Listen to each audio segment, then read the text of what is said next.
You're watching the Sporting Time Show with host Doug Thompson. Sponsored by Jewelry Barn and Pawn Shop. Welcome into week 4 of the Sporting Time Show. Good evening, everyone. I am Doug Thompson with co-host Joe Brunk. That's me. I get so fired up, Joe, when I just get here, Saturday, it's football's over and golf is next week and the region's over and, man, things are happening. But our top 5 are loaded, and we've got a guest tonight that has coached a team to their best record ever in school history. He'll be on here in a little bit. But besides that, we got our top 5. We got a lot of work to do tonight. How are you doing? I'm doing fantastic, Doug. Ready to get this going, Let's man. go. Let's do this. Let's do it. Starting off at number 5, we're going to the pitch, talking a little soccer. Warren Central, a team that here over the last few years has really started to become a powerhouse team in the area when it comes to soccer. They struggled a little bit early, dropped 2 to South Warren about mid-season, but since then have won 7 in a row. Starting to make themselves get back into that postseason form, and when that district and region tournament start coming along, they're going to be a team to be reckoned with. All bets are off when you get to district and region, and I tell you, South Warren, Bowling Green, and Warren Central, I think has elevated, and Glasgow, elevated soccer around the area. Yeah. It's going to be a great tournament. Looking forward to that. Number 4, how about Barren County football? To their best start in school history ever. They are doing things so good. Coach Jackson Arnett is making things happen. They have only had 2 winning seasons, over 500 in 21 years. That's not a lot, Doug. That's not a lot. That's not a lot. But this young man has come in and he has turned things around. They got a beautiful facility. We're going to learn more about their football program and Jackson Arnett later on in the show. Yeah, and look, number 8 in scoring in 6A, number 3 in points allowed in 6A. It's a way to kick it off. So far, pretty good this year. Absolutely. Yeah.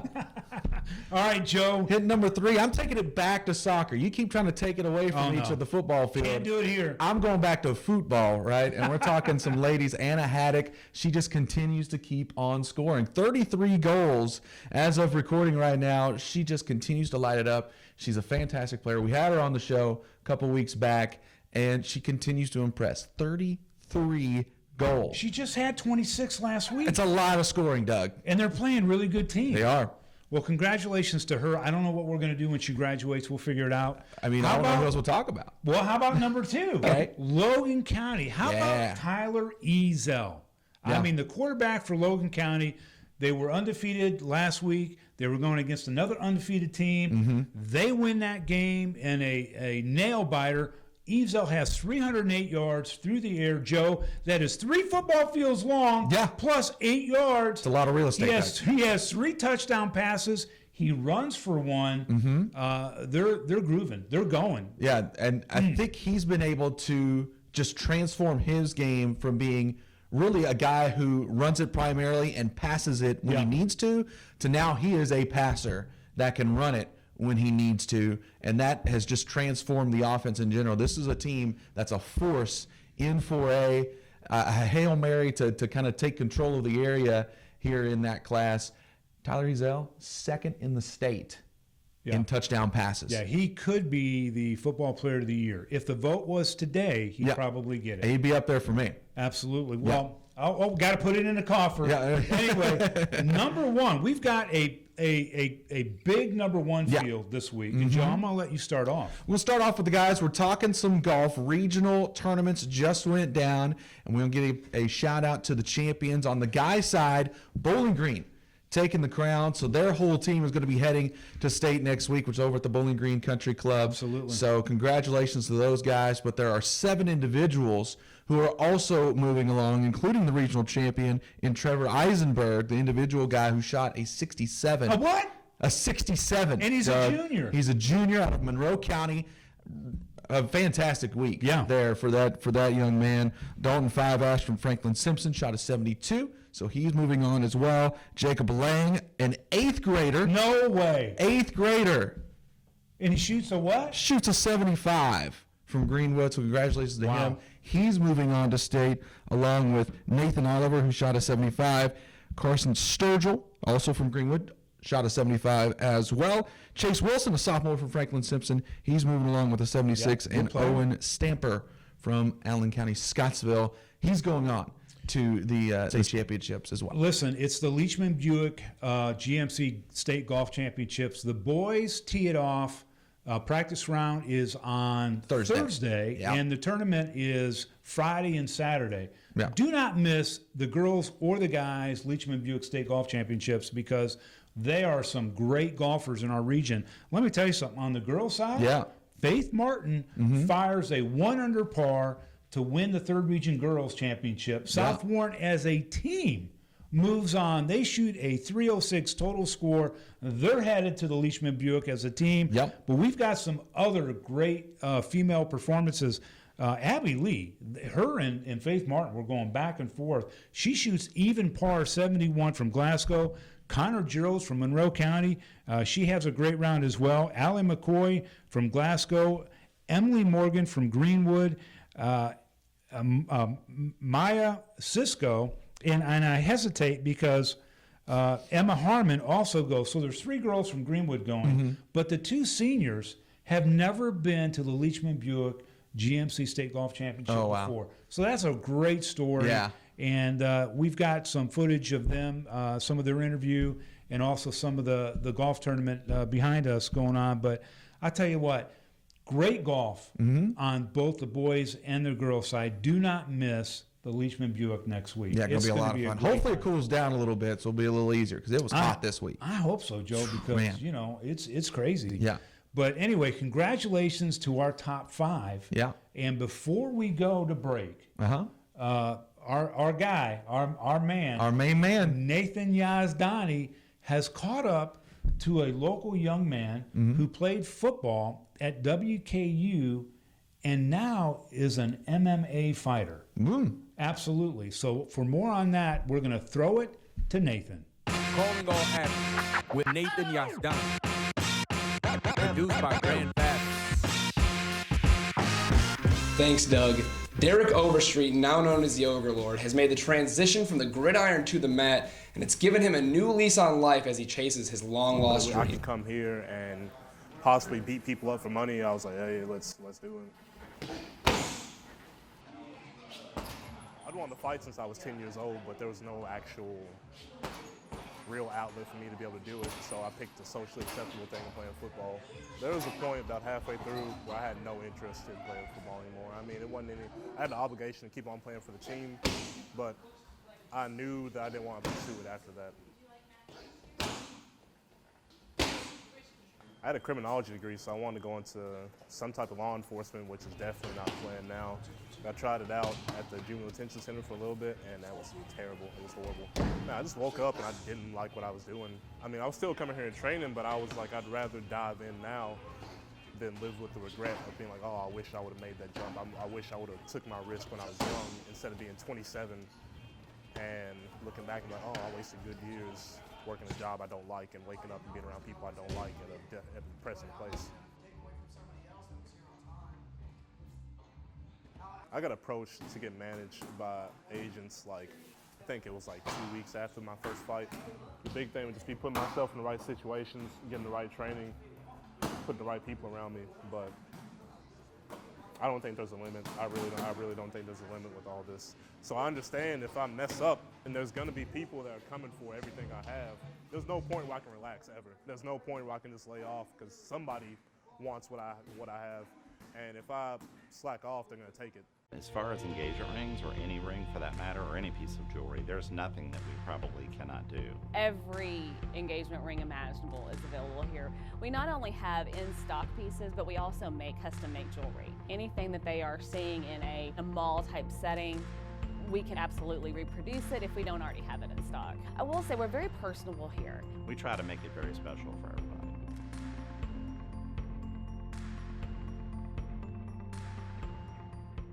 Hey, I'm Dave Stumbo, owner at Toyota Bowling Green. If you're looking for a new or used vehicle, what would a lifetime warranty be worth? Ask your dealer for a free warranty for life. When they say no, come to Toyota Bowling Green, where nearly 100% of every car and truck has a free lifetime powertrain warranty. Why? because we only have the best. Toyota Bowling Green, where we make you number one.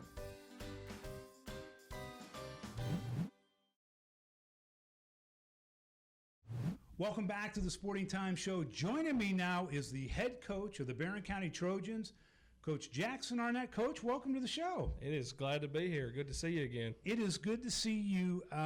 First of all, congratulations on your season.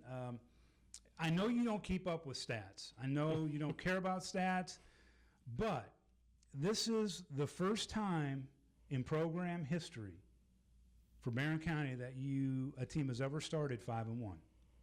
Pretty impressive. That's a stat. We've gone back to 1998. Now, if they played before 1998 and had a 5-1 record, sorry about that, guys, or anybody else, but very impressive, Coach. And I want to get to more about the coaching and the X's and O's in a second, but, you had a great career as a Monroe County Falcon. Talk a little, and I think you went to the playoffs all 4 years as a high school football player. How much of that were you able to draw on the experience of being a high school player in a successful program, bringing that over to, another high school program? Well, you just kind of learn what you need to do to win. I was very fortunate as a sophomore to sit behind a pretty good quarterback in Justin Harlan. Oh, yeah. And they were 12-2. We was 12-2 that year and made it to the semi-state game. Lost at home to Fort Campbell, who I think they won 3 in a row there, and we fell victim to them a couple times. But, I remember coming back as a junior, and we felt like we had a good team, but we just lost a whole bunch of seniors, and nobody really knew. And we come out, new quarterback, and I played horrible in the scrimmage the week before. And we come out and beat Wayne County, who is always a solid, great team. And after we beat them, I think we won a couple scores over at their place, and we kind of felt like, so we just keep doing what we've been doing.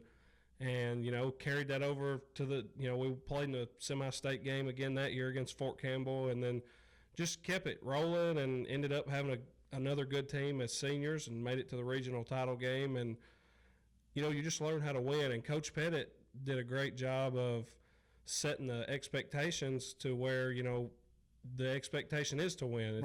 It's not the standard around here to lose in the first or second round of the playoffs. We want to win region titles and go up far and beyond. So that's kind of, I just remember that being the standard. I'll never forget this. There's a parent, I know him back home in Tompkinsville, and I remember as a junior, I take it back, coming back my senior year, we had just played in the region title game 2 years in a row, won it both years, and he said, that was great, but we expect it now. And that was my first. That's the truth. That was my first dose of like, okay, that's what it's like. But I enjoyed that, and I wouldn't want to, I wouldn't have had it any other way. But the thing about the Monroe County teams that you played on and teams after you, there was only one speed, and that was wide open. You hit hard, you play hard, and you lose hard. If you lose, you lose, but at least you leave it on the table. So you go from being a football player, baseball player, to going to Union College, not playing football, playing baseball. What was that experience like? And kind of take me through how you got from a college baseball player, kind of coming back to being a high school football coach, and what inspired you to become a coach and a teacher? Well, I was always, I felt like I was better at baseball. I was a quarterback and I was 5'11". There's not a whole lot of those playing at the next level. And, I always liked football the most, I think. I love baseball. Baseball is a passion of mine. I love it. Always have and always will. There was just something, I think it was the fact of I was playing baseball in college and I got to do it more than I got to play football. But, my college experience was great. My head coach, Coach Bart Osborne, was a great coach and taught me a lot about, setting an expectation. You know, like I said, I go to Union College, and the expectation, you know, it's good when you win 40 games in a college baseball season. Well, that was the expectation. Right. They had not lost under 40 games in a long time. So it's, you know, get on board or get lost. And so that was kind of helped carry me through there. And I always remember, I remember walking around campus as, you know, a college student, and it would be fall, and it would be a Friday night or a Thursday night or whatever, and you could just feel that in the air. And I just remember thinking, man, that feels like I should be playing football right now. I was playing football at this time last year, you know, and, you know, me and some of my buddies would catch some of the local teams that played. Of course, you know, Knox Central was right there in town. Corbin was right down the road, and, you know, we'd catch some of those games. But I think what got me into coaching, and this is a funny story, I had some buddies that lived there on campus, and this was when Friday Night Lights, the show, was big. It first come on to Netflix. Oh, yeah. And I was a business major, and I'd never really thought – I always thought about teaching, but I just didn't – you know, I didn't know what I wanted to do. And we binge watched that show. And I swear, after that, I fell in love. I was like, man, I miss football so bad. I called my dad the next day after that show. I watched it, and I said, I think I want to teach and coach. So I did. So I go and I changed my major, and, you know, the next week I'm in education classes or whatever, and it cost me a semester. I had to come back an extra semester for it, or extra year for it. So I was on that 5-year plan. But you know, after that, I started talking to my dad, and at the time, my dad was working with Rick Wood, who was the head coach at Glasgow at that time, and Woody had a connection at Corbin High School, Coach Justin Haddix, and so Woody was like the guy that got me into coaching. He was I guess you could say he's like my football mentor or whatever, and I still talk to him. Great coach. Great coach, and I've learned a whole lot from him. You know, we just talked Friday night after the game, and so he kind of got me in. He gave me this Justin Haddix's phone number, who I'd never met, had no idea. So I send him a text and say, hey, you know, you've talked to Coach Wood, and I'm Jackson Arnett, and he, you know, he at that time he typed in like all caps. So he says, you know, come in, we'll sit down and we'll talk. So I missed a day of weightlifting baseball practice. Coach Oz would always, if you had a job interview, would let you miss weights. So I considered that a job interview, and I went and I walked in I don't know if, I'm sure not many people who are watching this have ever been to Corbin's football facility, but it's huge. It's a big indoor facility. And I couldn't find anyone. I look over, and all the coaches are over there having like a bench press competition. So that was the first time I'd ever been introduced to this Eastern Kentucky football. And we ended up sitting down. We watched some film, and he kind of talked to me about it. And he left and said, you know, we ain't got much money for you. We can only pay $700, $800. I don't remember what it was. I was like, well, I was going to do it for free. So he ended up giving me a job, and he told me, he said, I'm sink or swim, and that's what it was. The first day I got there, he said, you're coaching wide receivers. And so we dove in head first and fell in love with it. That's a football power over there, and they love it. They eat it up. It is. And that, again, just continued on of the standard was they want to play in state title games, you know. It's not really region title games anymore. They want to play in state title games and win them. And we was fortunate. I got to coach in 2 straight semi-state games. I helped Coach Haddix with the offense. He's played in 2 state title games since I've left, and you know I'm just so thankful for that opportunity that I had to go out there. But all that kind of came from Coach Wood, and ended up coming from me just watching that show and wanting to get into coaching. I'm glad I did. That is a great story, and you know what's interesting, and you seem to be the type of person that. You got offered the Barren County job, right? And you know the history of the program. It's just a program that has had 2 winning seasons in 21 years. But you're the kind of person, I think, that you don't care about that, because I think you feel that you can come in and you can motivate and you can turn a program around. And that's exactly what you've done. And I want to talk to you a little bit about a strategic decision that you made for your program. That you decided that you wanted to focus on the players, on building the program, and not necessarily competing against the top 2 teams in 5A at the time, and really take things, at a certain pace. Kind of take me through that a little bit, because it's paid off. Well, it wasn't all my decision. I'm not going to take all credit for that, because it wasn't all my decision. I had a lot of help with that, and there's a lot more went into that than a lot of people realize. But, and my thing is, and any good coach will tell you they're going to do what's best for their team and their program. And if they don't, then, in my opinion, they're not as good a coach as they could be. And I'm not saying that directed at any one person. I'm just saying, there was a lot of people who were upset about that, and I knew that was going to happen, and I was fine with that, because I felt like I was doing what was best for my program. When I first got to Barren County, I'm not going to lie to you, I didn't know fully what was going on.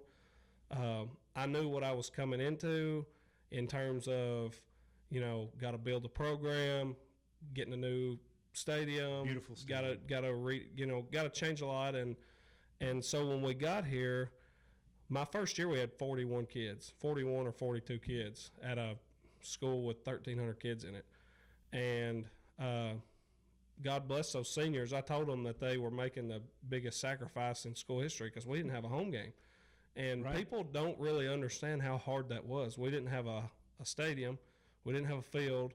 And what people don't realize is we didn't have a locker room. Our locker room was our weight room, film room, locker room, all that.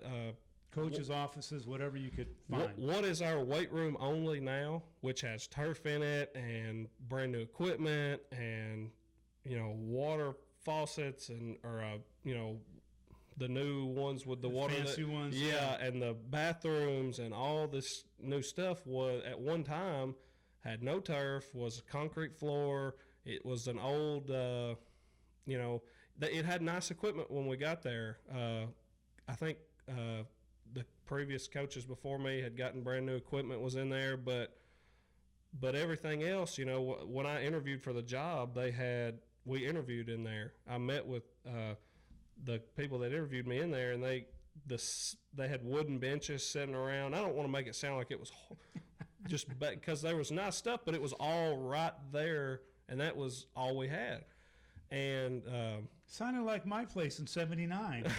Yeah, so what we did though, as a coaching staff, we would complain about it, but we never complained about it to the kids, and we just tried to make the most of it. And I'll never forget one time we rearranged the wooden benches. They were set up theater style so we could watch film. We rearranged them in like the shape of what a locker room would look like. And the kids were so excited. I said, you guys deserve a locker room, so we're going to give you a locker room. And looking back, I was like, man, that was really, all we did was move some benches around. But that's where we were at that time. And, of course, you would never know it now. Wow. But we came kind of from, I don't want to say we came from nothing, because we had nice equipment. We had shoulder pads, helmet. We had everything we needed. But when you're trying to build a program and get kids to come out, that it was tough. And we had the promise of things coming, and they paid off, and they all came out. And but I just remember, I'll never forget that day when we rearranged those benches around and made it look like a locker room. And they were so excited, and we was like, man, we really didn't do anything, but it was those small victories. And that's true. And it's hard for 16, 17-year-olds to either wait for something, especially if they're seniors and they're not going to get it and they're moving on, like you were saying, or, they see maybe a blueprint or a picture and it's like, yeah, this is great. But like you said, we're changing in, concrete floors and so forth.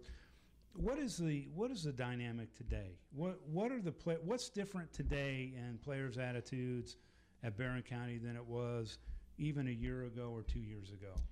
Because your facility is second to none. I mean, it's beautiful. I think the first thing I wanted to do was change the culture in the weight room. We had this nice weight room, and we were trying to renovate it and do all this stuff to it, but the kids didn't really like to, I don't think they enjoyed lifting. So the first thing we wanted to do, me and some of the assistants, we, actually my best friend, who's one of my main assistants, Coach London, me and him would sit down all the time and just think of ways to make it. And we made it more fun. We made it important. It just went to the point of telling the guys.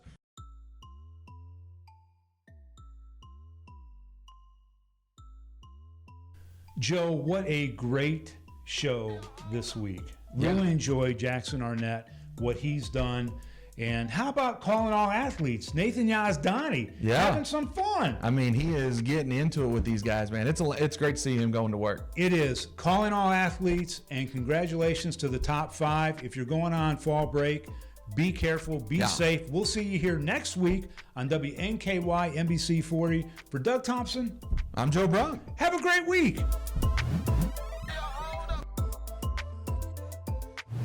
You're watching the Sporting Time Show with host Doug Thompson. Sponsored by Jewelry Barn and Pawn Shop. As far as engagement rings, or any ring for that matter, or any piece of jewelry, there's nothing that we probably cannot do.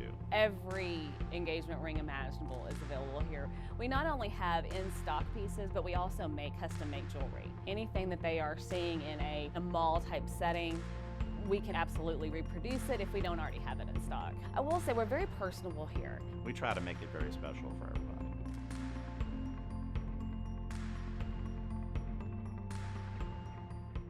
Hey, I'm Dave Stumbo, owner at Toyota Bowling Green. If you're looking for a new or used vehicle, what would a lifetime warranty be worth? Ask your dealer for a free warranty for life. When they say no, come to Toyota Bowling Green, where nearly 100% of every car and truck has a free lifetime powertrain warranty. Why? Because we only have the best. Toyota Bowling Green, where we make you number one. Planes and trains, cars and guitars, caves and waves, rails and trails, thrills and chills, charm and farms. We could keep going for days, and that's just what it would take to see and do everything in the Bowling Green area. As the home of the Corvette, we sure love our fast cars, but the city offers so much more that we think you'll be surprised by how much is happening here. The icing on the Duncan Hines cake is that we're geared for couples, families, and groups with this many options. For more information, go to visitbgky.com. As far as engagement rings, or any ring for that matter, or any piece of jewelry, there's nothing that we probably cannot do. Every engagement ring imaginable is available here. We not only have in-stock pieces, but we also make custom-made jewelry. Anything that they are seeing in a mall-type setting, we can absolutely reproduce it if we don't already have it in stock. I will say we're very personable here. We try to make it very special for everybody.